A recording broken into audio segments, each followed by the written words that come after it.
नमस्कार विद्यार्थी मित्रांनो, मी प्रशांत डाकणे. प्रशांत क्लासेसमध्ये विद्यार्थी मित्रांनो, आपलं पुनर्ष एकदा मनपूर्वक स्वागत करतो. विद्यार्थी मित्रांनो, अभ्यास करताय ना? कारण अभ्यास करायलाच पाहिजे. कारण आपण घेऊन आलो आहोत आपल्या यूट्यूब चॅनलवरती GDCA व CHM परीक्षेसंदर्भातील नवीन घटकांवर आधारित, नवीन टेस्ट सिरीजवरती आधारित आपला महत्त्वाचा प्रश्न. सहकारी बँक प्रणालीवरती सहकारी बँक व्यवसाय आणि पतसंस्था आपला पेपर नंबर 6 मधला अतिशय महत्वाचा प्रश्न.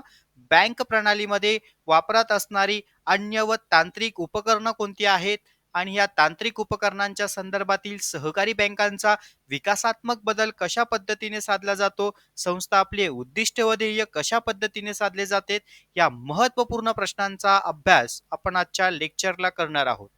तत्पूर्वी विद्यार्थी मित्रांनो, तुम्ही माझ्या चॅनलला नवीन असाल तर माझा चॅनल नक्की सबस्क्राईब करा, बेल आयकॉनला क्लिक करा, जेणेकरून आपले नवनवीन महत्त्वपूर्ण व्हिडिओ हे तुमच्यापर्यंत पोहोचतील. आणि मित्रांनो, आपले व्हिडिओ जर मनापासून आवडत असतील तर आपल्या मित्रमंडळीपर्यंत शेअर करा आणि त्याहून अधिक म्हणजे काय, लाईक मात्र करायला विसरू नका. आज आपण GDCA परीक्षेसंदर्भातील पेपर क्रमांक 6 जो आपला आहे, सहकारी बँक व्यवसाय आणि पतसंस्था, यामध्ये आम्हाला आधुनिकतेच्या पद्धतीवरती परीक्षेला एक अत्यंत महत्त्वाचा प्रश्न विचारला जातो. तो आपण आधी सुरुवातीला नोट डाऊन करून घेणार आहोत आणि मग नंतर आपण स्टेप बाय स्टेप सगळ्या कन्सेप्ट अभ्यासणार आहोत. पण व्हिडिओ शेवटपर्यंत मित्रांनो नक्की बघायचा आहे, मध्ये कुठेही स्क्रिप्ट करायचं नाही, कारण खूप साऱ्या बेसिक कन्सेप्ट मी तुमच्या ह्या व्हिडिओच्या माध्यमातून क्लिअर करणार आहे. ओके. जरी तुम्हाला काही नवीन तांत्रिक उपकरणं माहिती असले, जे मी आता शिकवणार आहेत, ते जरी तुम्हाला माहिती असले, तुम्ही त्याचा वापर करत असलात, परंतु आम्हाला परीक्षेला त्याविषयी माहितीही आम्हाला लिहिता आली पाहिजे आणि ती कशा पद्धतीने लिहिली गेली पाहिजे हे मी आजच्या लेक्चर्समध्ये पूर्ण पॉइंट त्यामध्ये क्लिअर करणार आहे. मग आम्हाला परीक्षेला प्रश्न कसे येतात हो? चला सुरुवातीला प्रश्न नोट डाऊन करायचे. चलो वन बाय वन नोटबुकमध्ये हेडिंग द्या. पेपर क्रमांक 6, सहकारी बँक व्यवसाय पतसंस्था. मुद्द्याचं नाव लिहा. बँक प्रणालीमध्ये वापरण्यात येणारे तांत्रिक साधनं आणि उपकरणं. ओके. आणि प्रश्न घ्या. सहकारी संस्थेच्या ऑब्लिक संघटनेच्या ऑब्लिक सहकारी बँकांसंबंधी विकासात्मक बदल घडून आणण्यासाठी सहकारी बँक प्रणालीमध्ये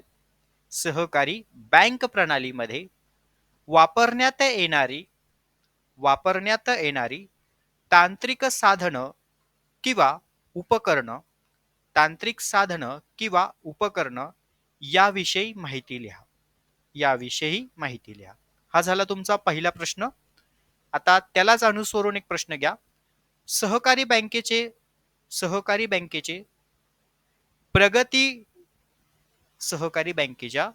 प्रगती संदर्भातील महत्वाच्या तांत्रिक उपकरणांची माहिती स्पष्ट करा. ओके. म्हणजे थोडक्यात आम्हाला आजच्या लेक्चरला काय अभ्यासायचं आहे, की आमची जी सहकारी संस्था आहे, आमची जी सहकारी बँक प्रणाली आहे, तर ह्या सहकारी बँक प्रणालीमध्ये अगदी पतसंस्था असेल, सहकारी नागरिक बँका असतील, जिल्हा मध्यवर्ती बँका असतील, इतर सहकार क्षेत्रांमधल्या नावाजलेल्या सहकारी बँका असतील, तर ह्या बँकांचा विकासात्मक बदल घडून आणण्यासाठी, त्यांचे उद्दिष्ट व ध्येय साध्य करण्यासाठी सहकारी बँक प्रणालीमध्ये आम्हाला नवनवीन आधुनिक तंत्रज्ञानाचा वापरही करणं गरजेचं आहे. सभासदांची आर्थिक गरज भागवण्यासाठी या उपकरणांचा त्या ठिकाणी वापर केला जातो. सहकारी खातेदारांना त्या ठिकाणी, सभासदांना, भागधारकांना त्या ठिकाणी ही उपकरणांच्या माध्यमातून सेवा दिली जाते. मग असे कोणती उपकरणं आहेत? त्याचबरोबर आमच्या जो सहकारी क्षेत्रामधला जो कर्मचारी वर्ग आहे, तो कर्मचारी वर्ग संस्थेमध्ये काम करत असताना या उपकरणांसंदर्भातील त्या कर्मचारी वर्गाला माहिती देखील असणं गरजेचं आहे. आता आपले बरेचसे विद्यार्थी मित्रांनो सहकारी संस्थांमध्ये, बँकांमध्ये कार्यरत असतात. आपल्या महत्वाच्या भूमिका आपल्या पदांवरती ते त्या ठिकाणी बजावताना दिसतात. मग तुम्हाला सहकारी संस्थांमध्ये, बँकांमध्ये असे नवनवीन तंत्रज्ञान, उपकरणांची त्या ठिकाणी माहिती देखील असणं गरजेचं आहे. जरी तुम्ही ते प्रत्यक्षरित्या पाहिले असले किंवा तुम्ही ते ऑपरेट करत असलात किंवा तुमच्या दैनंदिन कामकाजामध्ये संस्थेमध्ये तुम्ही त्याचा वापर करत असलात, परंतु परीक्षेला जर आम्हाला त्यावरती टिपा लिहा किंवा मी जे तुम्हाला सुरुवातीचे जे 2 प्रश्न लिहून दिले, त्या प्रश्नावरती जर तुम्हाला परीक्षेला त्या ठिकाणी काही महत्त्वपूर्ण 10 मार्कांसाठी, 15 मार्कांसाठी सविस्तर प्रश्न जर विचारले, तर त्याची आम्हाला उत्तरही लिहिता आले पाहिजे. मग सर आम्हाला यंत्रसामुग्री माहिती असते व उपकरणं माहिती असतात, पण परीक्षेला गेल्यावरती काय होतंय आमचं? आम्हाला ते शब्दांमध्ये मांडता येत नाही. म्हणून तर आपण आजच्या लेक्चरला अशाच महत्त्वपूर्ण गोष्टींचा अभ्यास करणार आहोत. चला सर्वजण तयार आहात आता? प्रश्न व्यवस्थित समजला? प्रश्न समजला तरच तुम्हाला उत्तर व्यवस्थित समजेल. ओके? चलो आता आपण one by one, step by step तो पॉइंट आपण त्या ठिकाणी अभ्यासणार आहोत. बघा, नोट काउंटिंग यंत्र काय आहे?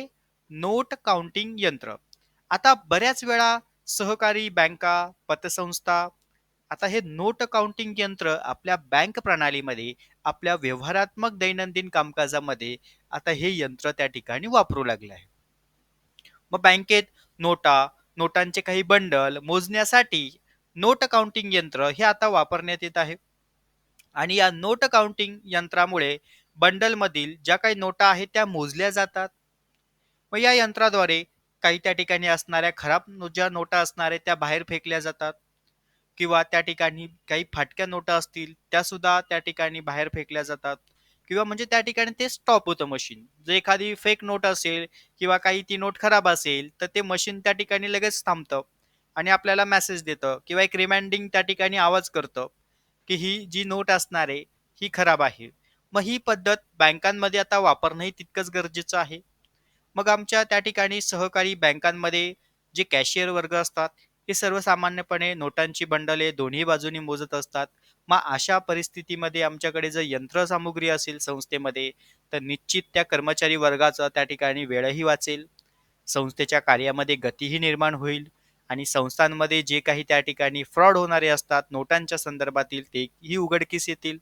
म्हणून आजकाल आम्हाला सहकारी बँक प्रणालीमध्ये, बँकांमध्ये तांत्रिक उपकरण, एक आधुनिक उपकरण त्या ठिकाणी वापरणं गरजेचं आहे. ते म्हणजे कोणतं? नोट काउंटिंग यंत्र. यामुळे सहकारी बँकांचा विकासात्मक भूमिकेकडे आपल्याला वाटचाल करायला बघावयास मिळते. संस्थेचे उद्दिष्ट ध्येय साध्य होण्यास मदत होते. ग्राहकही त्या ठिकाणी मोठ्या प्रमाणावर आकर्षले जातात आणि कारण कमी वेळामध्ये आपलं बँकेचं कार्य हे त्या ठिकाणी मोठ्या प्रमाणावर घडताना आपल्याला बघावयास मिळतं. त्याचबरोबर सहकारी संस्थांमध्ये, बँकांमध्ये नोट काउंटिंग यंत्र जी पद्धत आहे ही अतिशय महत्त्वाची असते. या यंत्रामध्ये त्या ठिकाणी 1 ते 999 पर्यंतच्या नोटा त्या ठिकाणी मोजता येतात आणि नोट काउंटिंग यंत्रास 1 किंवा 2 त्या ठिकाणी डिस्प्ले असतात.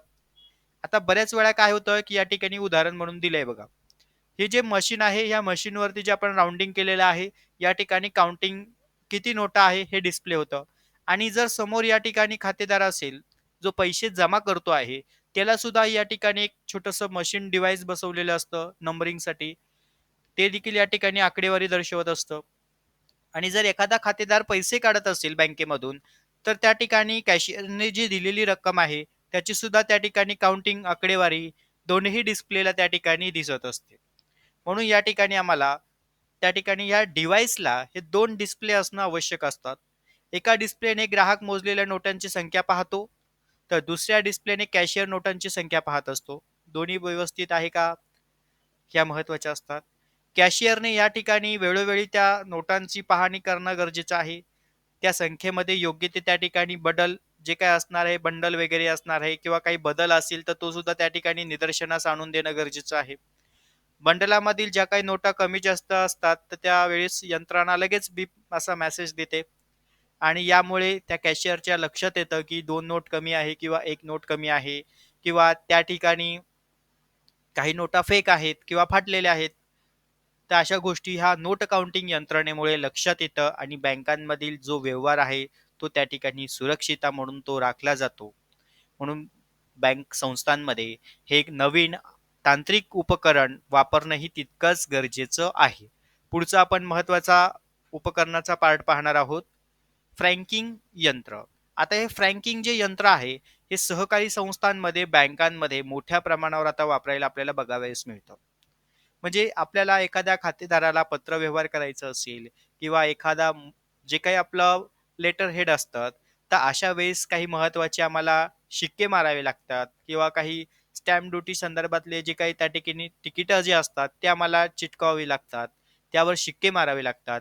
मग अशा परिस्थितीमध्ये हे एक आता यंत्रणा नवीन त्या ठिकाणी आधुनिकीकरणाच्या बाबतीमध्ये विकसित झालेलं आहे. या यंत्राद्वारे सरकारी तिकिटांचे संबंधित कागदपत्रावर छापले जातात आणि किंवा मग त्यावरती शिक्के मारले जातात. एक विशिष्ट रक्कम आधी भरवून या यंत्राद्वारे वेगवेगळ्या किंवा सारख्याच किमतीचे शिक्के मारता येतात. मग यामध्ये एका तासाला शेकडो किंवा हजारो कागदपत्रांवरती तिकिटांचा शिक्का मारता येतो आणि यामुळे मोठ्या प्रमाणामध्ये तिकीट चिटकवण्याचा वेळही वाचतो, म्हणजे मनुष्यबळाचा वेळ या ठिकाणी कमी होतो. म्हणून आता काही बँकांमध्ये सुद्धा ज्या ठिकाणी सरकारी किंवा स्टॅम्प ड्युटी संबंधीचे तिकिटांचा शिक्का ग्राहकाला आवश्यक त्या कागदपत्रांवरती मारून देता येतो आणि हे यंत्रणा त्या ठिकाणी ही एक सगळ्यात महत्वाची सुरक्षित यंत्रणा असते, की तुम्ही किती शिक्के मारले आहे याची देखील त्या ठिकाणी ती नोंद ठेवत असते. म्हणून हे फ्रँकिंग यंत्र जे असणार आहे, हे आता बँकांमध्ये आधुनिकी प्रणालीमध्ये साधनांमध्ये हे एक महत्वाचं यंत्र त्या ठिकाणी आता आपल्याला बँकांमध्ये वापरावयास बघावयास मिळतं आहे. त्यानंतर पण अशाच काही महत्त्वाच्या यंत्राचा अभ्यास करणार आहोत पुढे. तर पुढचा पॉइंट आहे आपला EPABX. हे जे यंत्र आहे, हे यंत्र एक टेलिफोन एक्सचेंजच्या संदर्भातलं यंत्र असतं. आता बँकेच्या शाखेतील कर्मचाऱ्यांच्या आपसापसामध्ये काही जे काही चर्चा असणार आहे किंवा अंतर्गत दूरध्वनी करण्यासाठी ही जी यंत्रप्रणाली आहे, आपल्या आधुनिक पद्धतीमध्ये बँकांच्या सिस्टीममध्ये ही बसवलेली असते. त्यामुळे ज्या वेगवेगळ्या शाखेतील, वेगवेगळ्या विभागातील, वेगवेगळ्या जे काही त्या ठिकाणी यंत्रणे समूहामध्ये जे काम करणारे कर्मचारी वर्ग असतील, तर त्या कर्मचारी वर्गांपर्यंत मेसेज देणं, त्यांच्याशी चर्चा करणं, महत्त्वाच्या मुद्द्यासंदर्भातील निर्णय घेणं. तर अशा वेळेस आम्हाला ही जी EPA-BX जी सिस्टीम आहे, जी टेलिफोन एक्सचेंजची जी सिस्टीम आहे, तर ही सिस्टीम त्या ठिकाणी वापरली जाते. थेट आपण बाहेरील व्यक्तीशीही संपर्क साधू शकतो. त्या संदर्भातली त्या ठिकाणी सेटिंग सिस्टीम तशी बसवलेली असते. म्हणून प्रत्येक कर्मचाऱ्यांना विशिष्ट सोयी दिलेल्या असतात. त्यामुळे आपल्या वेगवेगळ्या शाखेशी आपण या सिस्टीमद्वारे कम्युनिकेशन संपर्क साधू शकतो. म्हणून आम्हाला ही एक नवीन यंत्रणा बँक प्रणालीमध्ये जी आहे ती वापरण्यासाठी बघावयास मिळते आहे. त्यानंतर आणखीन पुढची एक आपण प्रणाली पाहणार आहोत, कॅल्क्युलेटर. आता तुम्ही म्हणाल की सर कॅल्क्युलेटर तर आम्हाला माहिती आहे हो, पण ही सुद्धा एक आधुनिक तंत्रज्ञानाच्या पद्धतीमध्ये, कारण आपल्याकडे आता वेगवेगळ्या पद्धतीचे कॅल्क्युलेटर सुद्धा आपल्याला बघावयास मिळत आहेत.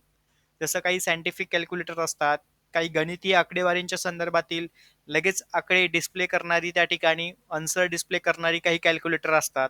म्हणून आम्हाला सहकारी बँकांमध्ये, संस्थांमध्ये बँक व्यवहार करण्यासाठी एक व्यवहारात्मक त्या ठिकाणी जो काही आम्हाला विकासात्मक बदल घडवून आणण्यासाठी सगळ्यात महत्त्वाची जी भूमिका बजावते ते म्हणजे काय?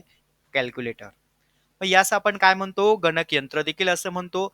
बँकांमध्ये कॅल्क्युलेटरचा वापर हा बेरीज, वजाबाकी, गुणाकार, भागाकार, टक्केवारी काढणं या महत्त्वपूर्ण गणितीय कार्यासाठी काय केला जातो? कॅल्क्युलेटरचा वापर केला जातो. म्हणून बँक प्रणालीमध्ये कॅल्क्युलेटरचा वापर बऱ्याचदा मोठ्या प्रमाणावर आपल्याला होताना दिसतो. मग ते आपण पुढील 3 महत्त्वाचे घटकांमध्ये अभ्यासू. पहिला आहे डी किंवा चेक क्लिअरिंगच्या पाठवण्यापूर्वी त्याची जी काही यादी करण्याची जे इनब्ल्यूट जी सिस्टीम असणार आहे ती प्रिंटरद्वारे असलेल्या कॅल्क्युलेटरचा वापर करते. त्यानंतर बँकांमधील मुदत ठेवी व कर्जाच्या कामामध्ये कॅल्क्युलेटरचा वापर होतो. मग कर्जावरती असणारी टक्केवारी कॅल्क्युलेशन करणं, व्याजासंदर्भातील कॅल्क्युलेशन करणं, मग आम्हाला कॅल्क्युलेटरची बँकांमध्ये, संस्थांमध्ये आवश्यकताही भासतेच आणि आपला प्रत्येक कर्मचारी वर्ग हा संस्थेमध्ये त्या ठिकाणी दैनंदिन कामकाजाचे व्यवहारात्मक नोंदणी ठेवत असताना कॅल्क्युलेटरचाही त्या ठिकाणी आपल्याला वापर होतानाही दिसतो आहे. म्हणून ही सुद्धा एक यंत्रप्रणाली सहकारी संस्थांमध्ये हे एक उपकरण अतिशय महत्त्वाचं आहे, की याच्यामध्ये प्रत्येक कर्मचारी वर्गाला कॅल्क्युलेटर सुद्धा ऑपरेट करता आलं पाहिजे. ही सुद्धा एक महत्त्वाची कला असते मित्रांनो. त्यामुळे बऱ्याच वेळा कॅल्क्युलेटर ऑपरेट कसं करावं याचं सुद्धा प्रशिक्षण देणंही तितकंच गरजेचं असतं. म्हणजे ही एक यंत्रणा आहे. जर एखादा नवीन कर्मचारी वर्ग त्या ठिकाणी जॉबला लागलाच आहे आणि त्याचं त्या ठिकाणी जॉब ट्रेनिंग स्टार्ट आउट झालं. त्यामुळे प्रत्येकाला पर्सेंटेज, टक्केवारी सिस्टीम ही काढता आली पाहिजे. म्हणून आम्हाला जी काही कॅल्क्युलेटरवरती जे नंबर्स असणार आहे किंवा जे बटन्स दिलेले असतात त्याची सुद्धा माहिती असणं गरजेचं आहे. ते ऑन ऑफ कसं करतात हे सुद्धा कळायला पाहिजे ना. नाहीतर बऱ्याच वेळा काहींच्या बाबतीमध्ये ते ऑन कसं करतात, ऑफ कसं करतात इथनं सुरुवात आपल्याला करावी लागते. त्यामुळे सगळ्या बेसिक गोष्टी आपल्याला त्या ठिकाणी शिकणं गरजेचं असतं. कारण आपल्या सहकारी संस्थांमध्ये एक विकासात्मक बदल घडवून आणायचा असेल तर आम्हाला ह्या यंत्रसामुग्रीचा वापर देखील तितकाच करता आला पाहिजे. मग या ठिकाणी प्रत्येक कर्मचारी वर्गांना जे महत्त्वाचे त्या ठिकाणी अधिकारी नेमून दिलेले असणार आहे, तर त्यांनी सुद्धा ह्या गोष्टीकडे पाहिलं पाहिजे, की याचं सुद्धा प्रत्येकाला व्यवस्थितरित्या जे काही ज्ञान आहे, हे संपादन करून त्यांना त्या ठिकाणी दिलं पाहिजे. जेणेकरून त्यांच्या कामकाजामध्ये त्या ठिकाणी गती निर्माण होणार. कारण आकडेवारी मोठी असते. मग या आकडेवारीमध्ये काही चुका होऊ नये. बटन व्यवस्थित त्या ठिकाणी प्रेस झाले पाहिजे. त्यासाठी आपण त्या ठिकाणी जे नंबरिंग दिलेले असतात, ते नंबर कसे ऑपरेट केले पाहिजे, हे सुद्धा त्या ठिकाणी वेळोवेळी सांगणं गरजेचं असतं. जेणेकरून आपल्या गणितीय ज्या काही दैनंदिन व्यवहारामध्ये चुका होणार नाही, याची सुद्धा त्या ठिकाणी खात्री करून घेतली गेली पाहिजे. म्हणून आम्हाला एक कॅल्क्युलेटर हे यंत्रणा, त्या ठिकाणी उपकरण अतिशय महत्त्वाचं आहे. त्यामुळे आपण पुढचं आणखीन महत्त्वाचं उपकरण पाहणार आहोत, सिक्युरिटी सिस्टम. प्रत्येक सहकारी संस्थेमध्ये, शाखांमध्ये, वेगवेगळ्या विभागांमध्ये सिक्युरिटी सिस्टीम ही असणं आवश्यक आहे.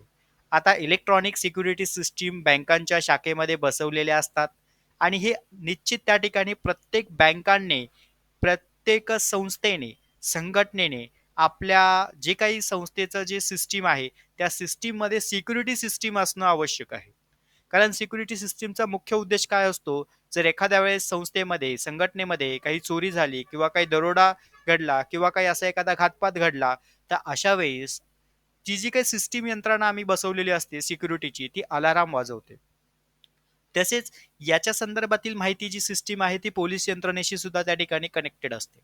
म्हणून बऱ्याचशा नावाजलेल्या काही संस्थांमध्ये त्या ठिकाणी सिस्टीम ही वापरणं ही गरजेचं असतं. म्हणून पोलीस स्टेशनला त्याची सूचना देणं हा देखील महत्त्वाचा पार्ट असणार आहे. सिक्युरिटी सिस्टीमची जोडणी पोलीस स्टेशनलाही त्या ठिकाणी केलेली असते. या प्रकाराची व्यवस्था ठराविक कालावधीनंतर कार्यरत आहे किंवा नाही त्याची सुद्धा तपासणी करणं गरजेचं आहे ना. नुसते आम्ही संस्थांमध्ये सिक्युरिटी सिस्टीम लावली आहेत. कॅमेरे लावले आहेत. जे काही इतर जे आपली स्क्रीनवर तुम्हाला ही सिक्युरिटी सिस्टीम दिसते. अलार्मच्या संदर्भातली आहे. ते हे आम्ही डिव्हाइस बसवलेले आहेत. पण ते आम्हाला काही कालावधीनंतर तपासणी करणं गरजेचं आहे. त्याचं एक प्रशिक्षण चाचणी घेणं गरजेचं आहे ना, की ते चालू आहे किंवा नाही. नुसते आपण नावाला बसवून ठेवतोय आणि उद्या जर एखाद्या वेळेस चोरी घडली किंवा काही प्रकार असा घडलाच आणि मग त्यामध्ये यंत्र तपासणी करत असताना किंवा पोलीस तपासणी करत असताना लक्षात आलं की सिस्टीमच बंद होती. म्हणून प्रत्येक संस्थेने याची खबरदारी देखील घेणं गरजेचं आहे ना. कारण आधुनिक तंत्रज्ञान युगामध्ये बँकेचं नावलौकिक वाढवायचं असेल तर बँकांनी सुद्धा या महत्त्वपूर्ण जबाबदारी त्या ठिकाणी पार पाडली पाहिजे. आणि या पार पाडलेल्या जबाबदारीमधून बँकांची त्या ठिकाणी उद्दिष्ट व ध्येयही साध्य होतात. चांगल्या सुरक्षित बँका त्या ठिकाणी या सिक्युरिटी सिस्टीममुळे त्या ठिकाणी कार्यरत असतात. त्यामुळे आम्हाला ह्या यंत्रणेच्या संदर्भातील कर्मचारी वर्गांना योग्य ते शिक्षण आणि प्रशिक्षणही दिलं गेलं पाहिजे. त्याच ठिकाणी आम्हाला काही महत्त्वाचे सिक्युरिटी सिस्टीमद्वारे काही अधिकारी वर्ग नेमून दिले पाहिजे, की त्यांची ही जबाबदारी असणार आहे. जर त्या ठिकाणी नावाजलेली बँक असेल, 2 मजली असेल, 3 मजली बँक असेल आणि मोठ्या प्रमाणावर त्या संस्थेचे व्यवहार त्या ठिकाणी घडत असतील, तर त्या ठिकाणी आम्हाला सिक्युरिटी सिस्टीम ऑपरेट करणारे त्या ठिकाणी काही अधिकारी वर्गांची नेमणूक करणं गरजेचं आहे आणि त्यांनी ती वेळोवेळी तपासणी करून घेणं गरजेचं आहे. त्यांना प्रशिक्षण देणं गरजेचं आहे. तरच त्या ठिकाणी बदलत्या ठिकाणी आलेल्या कर्मचाऱ्यांना या सगळ्या गोष्टी सांगणं गरजेचं असतं. म्हणून सिक्युरिटी सिस्टीम ही सुद्धा बँक प्रणालीमध्ये एक विकासात्मक बदल घडवून आणण्यासाठी महत्त्वपूर्ण जबाबदारी आपल्याला त्या ठिकाणी बजावताना दिसते. इथपर्यंत पॉइंट व्यवस्थित कळाले सर्वांना व्यवस्थित? व्यवस्थितरित्या आपल्या नोटबुकमध्ये नोट डाउन करून घेत चला. आधी हवं तर संपूर्ण व्हिडिओ समजून घ्या. नंतर पुन्हा एकदा बघा आणि मग कन्सेप्ट वाईज त्या ठिकाणी तुम्ही लिहिण्याचा प्रयत्न करा. ओके?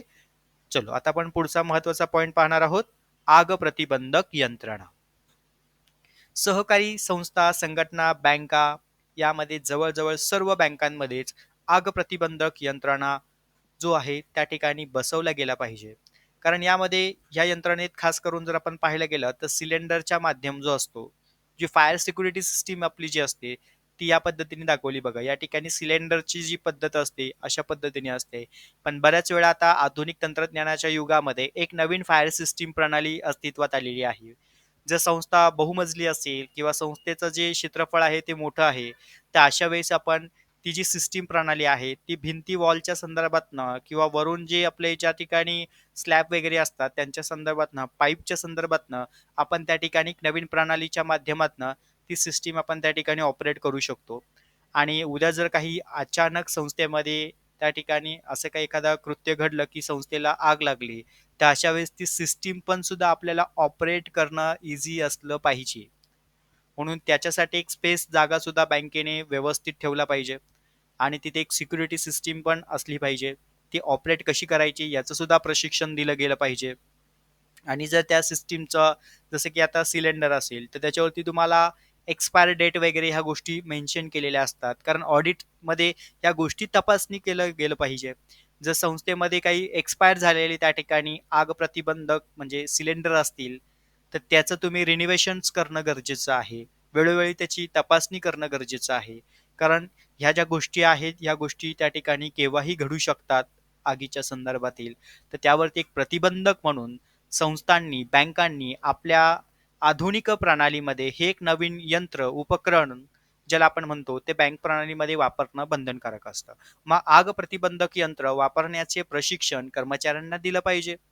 नुसतं आपण त्या ठिकाणी बसवले आहे सिस्टमला, पण ते ऑपरेट कसं करतात तेच माहिती नाहीये. उद्या अचानक एखादा काही प्रसंग घडला तर? मग याची सुद्धा सिस्टीम कशी ऑपरेट करायची हे सुद्धा माहिती असणं गरजेचं आहे. म्हणून यात आग प्रतिबंधक यंत्र वापरताना आग कशामुळे लागली आहे हे ओळखता येणंही महत्त्वाचं आहे. आणि आग प्रतिबंधक यंत्र वापरण्याची सिक्युरिटी जी काही असणार आहे ती अलारामची सुद्धा रंगीत तालीम त्या ठिकाणी झाली पाहिजे की नाही. निदान वर्षातून 6 महिन्यातून जर एखाद्या वेळेस पेच प्रसंग तसा घडलाच संस्थेमध्ये, तर त्याची आधी एक आमची रंगीत तालीम झाली पाहिजे. कोणी कशी आपली खबरदारी राखली पाहिजे, सुरक्षितता कशी घेतली पाहिजे. या ठिकाणी सिस्टीम प्रणाली प्रत्येक कर्मचारी वर्गाला किंवा अधिकारी वर्गाला त्या गोष्टी त्या ठिकाणी सांगून, समजून, प्रशिक्षणाच्या माध्यमातून या गोष्टी त्या ठिकाणी पटवून देणं गरजेचं असतं. ओके, ही एक महत्त्वाची यंत्रप्रणाली, उपकरण, साधनं, तांत्रिक हे सहकार संस्थांमध्ये एक विकासात्मक बदल घडवून आणण्यासाठी आपली एक महत्त्वाची भूमिका त्या ठिकाणी बजावताना दिसते. ओके, चला पुढे आपण आणखीन पुढचा महत्त्वाचा मुद्दा पाहणार आहोत, एटीएम. आता बऱ्याच वेळा तुम्ही म्हणाल, की "सर आम्हाला एटीएम माहिती आहे हो. एटीएमच्या संदर्भातले आम्ही पेपरला लिहू शकतो." मित्रांनो, एक लक्षात घ्या. शॉर्ट नोट्समध्ये तुम्हाला एटीएमचे फायदे-तोटे विचारले जातात आणि एटीएम प्रणालीविषयी माहिती लिहा. एटीएम हे एक आधुनिक बँकिंग प्रणाली आहे, की जी आपल्या ग्राहकांना बँक काय करते, नवीन सेवा देत असते. आणि ह्या सेवा बँका जेव्हा खातेदारांना त्या ठिकाणी देत असते, तर त्याच्यावरती बँकांनाही सुद्धा काही महत्त्वाची सिक्युरिटी सिस्टम सुद्धा आवश्यक असते वापरण्याच्या संदर्भात. मग यामध्ये एटीएम यंत्रणा हिला आपण काय म्हणतो, एनी टाइम मनी म्हणजे ऑटोमॅटिक ट्रेलर मशीन हे त्याचे फुल फॉर्म्स आहे. असंही आपण त्यांना म्हटलं जातं. बऱ्याचदा बँकांनी अनेक शहरांमध्ये वेगवेगळ्या ठिकाणी आपली एटीएम सेंटर उघडलेली आहेत आणि ग्राहकांना आपल्याला त्या ठिकाणी ग्राहकांच्या खात्यामधली जी काही रक्कम असेल ग्राहकांना केव्हाही कुठेही त्या ठिकाणी ते काढू शकतात. पण त्यासाठी पहिले ग्राहकांच्या खात्यांमध्ये पैसेही असणं आवश्यक आहे की नाही? नाहीतर काही जे खातेदार असतात, त्यांना आपल्या बँकेचा बॅलन्स काय आहे हे सुद्धा माहीत नसतं. अचानक जातात. जर त्यांना त्या गोष्टी ते ऑपरेट करता येत नसतील, तर त्या ऑपरेट कशा कराव्या याचं सुद्धा बँकांनी त्यांना त्या गोष्टी माहिती देणं गरजेचं आहे. किंवा ते एटीएम जे बॉक्स असणार आहे बँकेचे वेगवेगळे जे सेंटर उघडलेले असतील, तर त्या ठिकाणी सूचना फलक देखील लावणं आवश्यक आहे. त्याचबरोबर त्या ठिकाणी सिक्युरिटी गार्ड सुद्धा असणं आवश्यक आहे. त्याचबरोबर सुरक्षेना यंत्रणेसाठी त्या ठिकाणी जी आपण आता मगाशी फायर सिस्टीम पाहिली, ती सुद्धा असणं गरजेचं आहे. सिक्युरिटी कॅमेरे असणं गरजेचं आहे. एक सुरक्षिततेची काळजी सुद्धा ही त्या सेंटरमध्ये घेणं गरजेचं असतं. कारण बँक ही आपल्या खातेदारांना सेवा देत आहे. नवीन सेवा त्या ठिकाणी प्रोव्हाईड करत असते. मग अशा परिस्थितीमध्ये सिक्युरिटी सुद्धा बँकेने त्या ठिकाणी ठेवणं गरजेचं असतं. एटीएमद्वारे तर आपण त्या ठिकाणी पैसे विथड्रॉल करतोच, म्हणजे पैसे काढतो. पण आम्हाला आता नवीन प्रणाली एक अस्तित्वात आली आहे, की आपण जे काही बँकेचे जे एटीएम असणार आहे, त्या एटीएमच्या माध्यमातून आपण आता आपल्या खात्यामध्ये पैसे सुद्धा डिपॉझिट करू शकतो. म्हणून आता ही सुद्धा प्रणाली आता बँक आपल्या खातेदारांपर्यंत पोहोचवत आहे. म्हणून एटीएम मशीनलाच आपण आता लगत त्या ठिकाणी डिपॉझिट सिस्टम करणारी मशीन सुद्धा आम्ही अटॅच करतो आहे. आणि त्यावरती पण आपण काय करतो आहे, पैसे कसे डिपॉझिट करायचे याचे सुद्धा आपण प्रशिक्षण जे असणार आहे, त्या ठिकाणी जो व्यक्ती आम्ही सिक्युरिटीसाठी ठेवला आहे, त्याला सुद्धा ते देणं गरजेचं आहे. म्हणजे जेणेकरून जे येणारी लोकं असतील, त्यांना तो ह्या सगळ्या गोष्टी सांगेल, कशा पद्धतीने डिपॉझिट करायचं. पण एक गोष्ट या ठिकाणी खबरदारी घेणं गरजेचं आहे, की खातेदारांनी आपला जो एटीएम पिन असणार आहे, तो सुरक्षित ठेवणं गरजेचं असतं. त्यामुळे जो काही पिन असणार आहे, तो कुणालाही त्या ठिकाणी सांगायचा नाही. जी सिस्टम आहे, त्या सिस्टम कशी पद्धतीने ऑपरेट करायची ही माहिती करून घ्यायचं आणि आपण ह्या गोष्टी स्वतः त्या ठिकाणी ऑपरेट करणं ही कधी चांगलं असतं. म्हणून त्या ठिकाणी परगावातील येथे एटीएम आहेत, त्या ठिकाणी बऱ्याच वेळा ग्राहकांच्या अशा अडचणी निर्माण होतात. म्हणून त्यांना त्या ठिकाणी योग्य शिक्षण देणं गरजेचं आहे. काही बँका दुसऱ्या बँकांच्या एटीएममधून पैसे काढण्याच्याही आम्हाला त्या ठिकाणी सेवा पुरवठा त्या ठिकाणी करत असतात. मग क्रेडिट कार्ड असेल, डेबिट कार्ड असेल, एटीएम कार्ड असेल, या सुविधेच्या माध्यमातनं आपण एटीएममधनं केव्हाही आपण त्या ठिकाणी पैसे काढू शकतो. ही सुद्धा एक आधुनिक बँकिंग प्रणालीची एक नवीन सेवा जी सध्या प्रचलित आहे आणि या संदर्भातील आम्हाला परीक्षेला फायदे आणि तोटे हे लिहिता आले पाहिजे आणि तुम्ही हे फायदे तोटे त्या ठिकाणी लिहू शकतात. ओके. त्यानंतर आपण पुढचा महत्त्वाचा पॉइंट पाहणार आहोत, की मोबाईल बँकिंग सेवा. आता बँकांच्या नवीन ही एक महत्त्वाची सेवा असणार आहे, की इंटरनेट बँकिंग पण आहे, ते देखील पुढे पाहणार आहोत आपण आणि मोबाईल बँकिंग. आता मोबाईलमध्ये नवीन ॲप्लिकेशन, ॲप्स आता बँका लाँच करत आहेत. प्रत्येक सहकारी संस्थांनी सुद्धा आपल्या खातेदारांच्या संदर्भातील नवीन इंटरनेट प्रणाली, बँकिंग प्रणाली, मोबाईल प्रणाली अस्तित्वात आणणं गरजेचं आहे. जेणेकरून आपल्याकडे ग्राहक वर्ग आकर्षला जाऊ शकतो आणि ग्राहक वर्गांना एक सुरक्षिततेची हमी आपण ह्या जे काही नवीन जी काही प्रणाली आहे, या प्रणालीच्या माध्यमातून पोहोचवू शकतो. म्हणून मोबाईल किंवा फोनद्वारे ग्राहकास आपल्या खात्यामधील जी असणारी माहिती ही संबंधित त्या ॲपच्याद्वारे मोबाईलवरती सुद्धा बघता येते. या प्रकारच्या सेवा आता भरपूर साऱ्या बँकाही त्या ठिकाणी आपल्याला देताना बघावयास मिळत आहेत. त्यातल्या काही उदाहरणात्मक बँका आहे, आय-सी-आय-सी-आय बँक आहे, एच-डी-एफ-सी बँक आहेत. गव्हर्नमेंट पण बँका त्यामध्ये फॅसिलिटी प्रोव्हाईड करत आहेत. त्याचबरोबर वेगवेगळ्या सहकारी बँकासुद्धा आता यामध्ये पुढाकार घेत आहेत. त्यामुळे आपल्याला वाढत्या स्पर्धेच्या युगामध्ये जर टिकून राहायचं असेल, तर ग्राहक वर्गांना वेगवेगळ्या सेवाही देणं तितकंच गरजेचं असतं. म्हणून मोबाईल बँकिंग फोनद्वारे दिल्या जाणाऱ्या ग्राहकांना सेवा कोणत्या आहेत, तर खात्यातील शिल्लक रकमेची माहिती मागणं आणि हे सुद्धा आपण त्या ठिकाणी तपासणी करू शकतो. चेकबुक पाठवण्यासंदर्भातली विनंती करणं, त्यानंतर जे काही स्टॉप पेमेंटची सूचना, त्याचबरोबर अकाउंट स्टेटमेंटची मागणी, एका खात्यातून दुसऱ्या खात्यात पैसे ट्रान्सफर करणं, हे आपण आता मोबाईल प्रणालीवरनं सुद्धा ऑपरेट करू शकतो. आणि ह्या सगळ्या गोष्टी जर आपण ग्राहकांना त्यांच्या ज्या ठिकाणी जे असणार आहे, घरी असतील किंवा कुठे ऑफिसमध्ये वर्कआउट असतील एखादा खातेदार, तर तो सुद्धा आपल्या मोबाईलच्या ॲपवरनं आपल्या बँक खात्यामधील असणारी शिल्लक पाहू शकतो. त्याचबरोबर चेकबुक मागवू शकतो. स्टॉप पेमेंटच्या सूचना देऊ शकतो. एका खात्यातून दुसऱ्या खात्यामध्ये पैसे ट्रान्सफर करू शकतो. मग ही यंत्रणा कशामुळे त्या ठिकाणी अस्तित्वात आली? तर नवीन बँकिंग प्रणाली सिस्टीममुळे. कारण आधुनिक तंत्रज्ञानाचं युग आहे. नवनवीन यंत्रसामुग्री विकसित झाल्या आहेत आणि ह्या सामुग्रीचा त्या ठिकाणी जे काही वापर करून सहकारी संस्था, पतसंस्था आपले उद्दिष्ट आणि ध्येय साध्य करण्यासाठी त्या ठिकाणी प्रयत्न करत असतात. ही एक महत्त्वाची यंत्रप्रणाली आहे. त्यानंतर आपण पुढची यंत्रप्रणाली पाहणार आहोत, इंटरनेट बँकिंग. आता तुम्ही म्हणाल, की सर मोबाईल बँकिंग पाहिलं, एटीएम पाहिलं, आता इंटरनेट बँकिंग ह्या ज्या सगळ्या संकल्पना आहेत, ह्या एकसारख्या एकमेकांशी कनेक्टेड असणार आहे. पण आम्हाला परीक्षेला प्रश्न काय विचारला होता हो, की सहकारी संस्थांचा विकासात्मक बदल घडवून आणण्यासाठी नवनवीन यंत्रसामुग्री किंवा जी नवीन उपकरणं आहेत, ती कोणती आहेत त्याची माहिती लिहा किंवा विकासात्मक बदल घडवून आणण्यासाठी नवीन यंत्रणा कशा पद्धतीने कार्यरत असते, त्याविषयी माहिती लिहा. तर आम्हाला ह्या सगळ्या गोष्टी त्या ठिकाणी प्रश्नाच्या उत्तरामध्ये सविस्तरपणे लिहिणं गरजेचं आहे. मग आता इंटरनेट बँकिंग सुद्धा ही एक महत्त्वाचीच प्रणाली आहे. ही बँकिंग पद्धत आता सुरू झालेली आहे. यात बँक संबंधीचे बरेचसे व्यवहार हे घरी बसून इंटरनेटद्वारे आपण करू शकतो. त्यामुळे इंटरनेट बँकिंग सेवेद्वारे ग्राहकास त्याच्या बँकेतील खात्याची शिल्लक माहिती तपासता येते. जे आपण आता मगाशीच पाहिलं मोबाईल बँकिंगच्या संदर्भामध्ये. शिवाय इतरही सोयी त्यांना इंटरनेट बँकिंगमुळे उपलब्ध होतात. जसं की ऑनलाईन एखादं कॉलेजची फीज असेल ती पेड करता येते किंवा इतर जे तुमचे व्यवहार असतील ते ऑनलाईन तुम्हाला करता येतात. त्यानंतर जे काही करन्सीच्या बाबतीमधले जे काही प्रॉब्लेम्स असतात ते सुद्धा आपण चेंजिंग त्या ठिकाणी करू शकतो बँकिंगच्या सिस्टीममध्ये. म्हणून या ठिकाणी आम्हाला बँक प्रणालीमध्ये हे एक इंटरनेट प्रणाली जी आहे ती खूप सोयीस्कर आहे आणि तेवढीच आपल्याला त्याची सिक्युरिटीही बँकेने घेतली पाहिजे. कारण या ठिकाणी आम्ही ग्राहकांना तर सेवा देतो आहे, पण ग्राहकांना सेवा देत असताना ग्राहकांच्या खात्याची सुरक्षितता ही राखणं हे सुद्धा बँकेची काय असणार आहे जबाबदारी.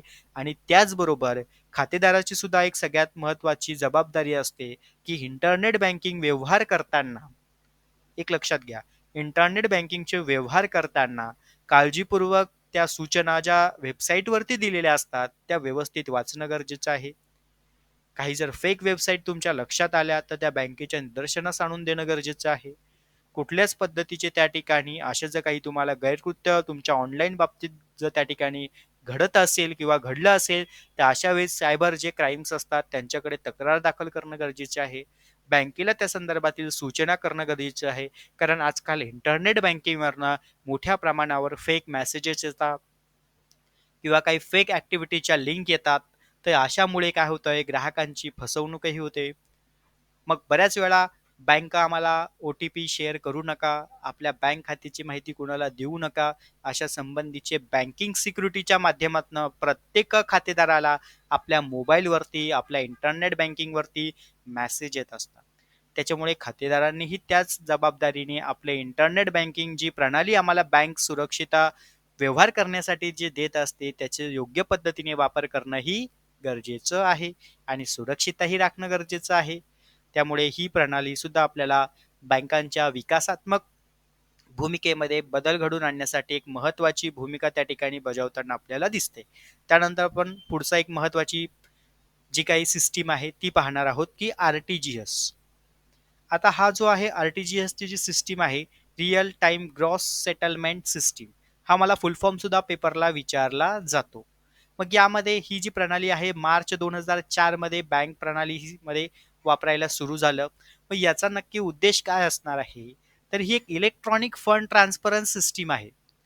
मग ही काय करते, आधीच्या योजनेपेक्षा पण बऱ्याचशा योजना संस्था बँकांमध्ये वापरत होत्या. पण आर-टी-जी-एस आता ही काय आहे? फंड ट्रान्सफर करणारी यंत्रणा आहे आणि ही वेगवान यंत्रणा आहे. त्यामुळे आर-टी-जी-एसच्या माध्यमातून व्यक्ती किंवा कंपनी किंवा संस्था पैसे एका शहरातनं दुसऱ्या शहरात, एका शहरातील बँकेतून दुसऱ्या शहरातील बँकांमध्ये खात्यांमध्ये ट्रान्सफर करू शकते. कशामुळे? आर-टी-जी-एसमुळे. मग ही सुद्धा एक नवीन यंत्रणा प्रणाली आहे. सहकारी बँकांच्या विकासात्मक बदल घडवून आणण्यासाठी ग्राहकांना तात्काळ त्या ठिकाणी कमी वेळामध्ये रक्कम ट्रान्सफर होते. म्हणून ही जी पद्धत असणार आहे, सहकारी संस्थांमध्ये सुद्धा, बँकांमध्ये सुद्धा ही आता वापरायला आपल्याला बघावयास मिळते आणि यामुळे सहकारी बँकेचा एक विकासात्मक वाटचालीकडे जे काही आपले प्रयत्न आहेत ते त्या ठिकाणी बघावयास मिळत आहेत. त्यामुळे प्रत्येक बँकांनी आपल्या खातेदारांना नवीन आधुनिक प्रणालीच्या जी काही यंत्रसामुग्री आहे किंवा जी यंत्रणा आहे ती ग्राहकांपर्यंत पोहोचवणं गरजेचं आहे. त्याच्याबद्दल सुरक्षितता कशी राखली पाहिजे, त्याचे फायदे काय आहे, तोटे काय आहे, याची सुद्धा माहिती त्यांनी त्या ठिकाणी दिली गेली पाहिजे. ह्या गोष्टी करणं तितकंच महत्त्वाचं आहे. कारण आपल्या प्रत्येक खातेदाराला, प्रत्येक सभासदाला, प्रत्येक कर्मचारी वर्गाला ही प्रत्येक सिस्टीम, प्रत्येक यंत्रणा ही वापरता आली पाहिजे. तरच या सगळ्यांचा त्या ठिकाणी योग्य पद्धतीने, योग्य विकासात्मक बदल घडून येताना आपल्याला त्या ठिकाणी दिसणार आहे. जर कुठे एखादं गैरकृत्य घडत असेल, तर त्याच्या संदर्भातील गुन्हासुद्धा दाखल करणं सायबर क्राईमच्या मदतीने त्या ठिकाणी गरजेचं असतो. म्हणून ही सिस्टीम ऑपरेट करत असताना आम्हाला तेवढी सुरक्षितताही राखणं गरजेचे असते. त्यानंतर आपण पुढची एक महत्त्वाची यंत्रणा अभ्यासणार आहोत. ओके, की यामध्ये सगळ्यात महत्त्वाचा जो पार्ट आहे, की आतापर्यंत आपण परीक्षेच्या दृष्टीने ज्या महत्त्वाच्या यंत्रणा होत्या त्या आपण अभ्यासल्या. पण तुम्हाला खूप साऱ्या ज्या सिस्टीम असणार आहेत, त्याच्यासुद्धा वरती आपण भरपूर सारे लेक्चर्स पुढच्या भागांमध्ये घेऊन येणार आहोत. तत्पूर्वी आपण फक्त आता इथपर्यंत एवढ्या महत्त्वाच्या सिस्टीम यंत्रणा आपण अभ्यासल्या. आर-टी-जी-एस बघितलं, ए-टी-एम बघितलं, फायर सिस्टीमच्या संदर्भात आपण बघितलं, कॅल्क्युलेटर सिस्टीमच्या संदर्भात बघितलं, स्टॅम्प जे काही असणार आहे त्या बँकेच्या संदर्भातील पोस्टच्या जे काही त्या ठिकाणी आपल्या इन्व्हलप असतात, त्याच्यावरती जी स्टॅम्प प्रणाली देण्यासाठी जी यंत्रणा आहे ती सुद्धा आपण अभ्यासली. त्याचबरोबर आपण इंटरनेट प्रणालीची संकल्पना अभ्यासली. अशा महत्त्वपूर्ण बँक प्रणालीच्या संदर्भातील बँकांमध्ये एक विकासात्मक बदल घडवून आणण्यासाठी या महत्त्वपूर्ण यंत्रप्रणालीच्या उपकरणांची, आधुनिक उपकरणांची त्या ठिकाणी संस्थांमध्ये वापर केला जातो आणि संस्था आपल्या निश्चित त्या ठिकाणी विकासात्मक बदल घडवून आणण्यासाठी त्या ठिकाणी या संपूर्ण उपकरणांचा, यंत्रांचा त्या ठिकाणी वापर करत असते आणि प्रत्येक खातेदाराला याचं शिक्षण, त्याचबरोबर प्रत्येक कर्मचाऱ्याला याचं शिक्षण, प्रशिक्षण त्या ठिकाणी उपलब्ध करून देऊन ते ऑपरेट कसं करावं या संदर्भातील माहिती त्यांच्यापर्यंत पोहोचवत असते. अशाच महत्त्वपूर्ण यंत्रसामुग्रीची माहिती आपण आणखीन पुढच्या भागांमध्ये पाहणार आहोत. आणि मित्रांनो, असाच आपला हा महत्त्वपूर्ण व्हिडिओज आणखीन मी पुढच्या सेक्शन्समध्ये नव्या घटकांवरती आधारित लवकरच घेऊन येणार आहेत. तत्पूर्वी विद्यार्थी मित्रांनो, तुम्हाला जर आपला हा संपूर्ण व्हिडिओ मनापासून आवडला असेल मित्रांनो, निश्चित तुम्हाला ह्या यंत्रसामुग्रीबद्दल काही संकल्पना तुमच्या नव्याने त्या ठिकाणी माहिती झाल्या असतील, तर आपल्या व्हिडिओला मित्रांनो लाईक मात्र नक्की करा. बेल आयकॉनला क्लिक करा, जेणेकरून आपले नवनवीन व्हिडिओज जे मित्रांनो तुमच्यापर्यंत पोहोचतील. आणि सर्व विद्यार्थ्यांना परीक्षेच्या दृष्टीने ऑल द बेस्ट. धन्यवाद.